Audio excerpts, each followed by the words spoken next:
তোমরা দীঘায় বেড়াতে গেছো অথচ দীঘার সমুদ্রে স্নান করোনি? এমনটা হতেই পারে না। আসলে দীঘা আর দীঘার সমুদ্র সৈকত ওতপ্রোতভাবে জড়িয়ে আছে, একই সুতোয় যেন বাঁধা। আর সেইটা নিয়ে আমরাও চলে আসলাম দীঘার সমুদ্র সৈকতে। আর স্নান করতে এসে দেখি খুব সুন্দর ঢেউ হচ্ছে, যা দেখে এত আনন্দ লাগলো মনে যে স্নান না করে পারলামই না। আমার প্রিয়জনদের নিয়ে নেমে পড়লাম সমুদ্রের ঢেউর উপভোগ করতে। এখানকার প্রাকৃতিক শোভাও অসাধারণ। চারিদিকে অনেক কাজু বাদামের বাগান দেখতে পাওয়া যায়। নানান জায়গা থেকে মানুষ আসে এই সমুদ্রকে উপভোগ করতে।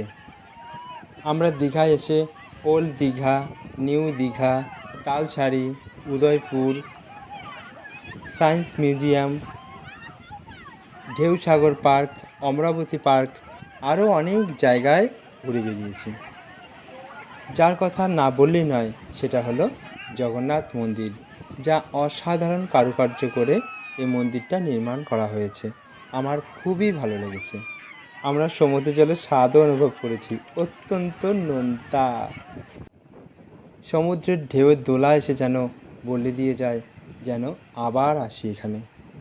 সমুদ্রের পাড় কোথাও পাথর দিয়ে সাজানো, আবার কোথাও বসার জন্য জায়গা করে রাখা হয়েছে।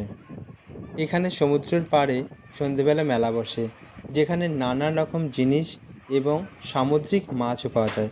অবশ্যই তোমরা একবার এসো। আমার তো ভীষণ ভালো লেগেছে। আমি অনেকবার এসেছি, আরও অনেকবার আসবো।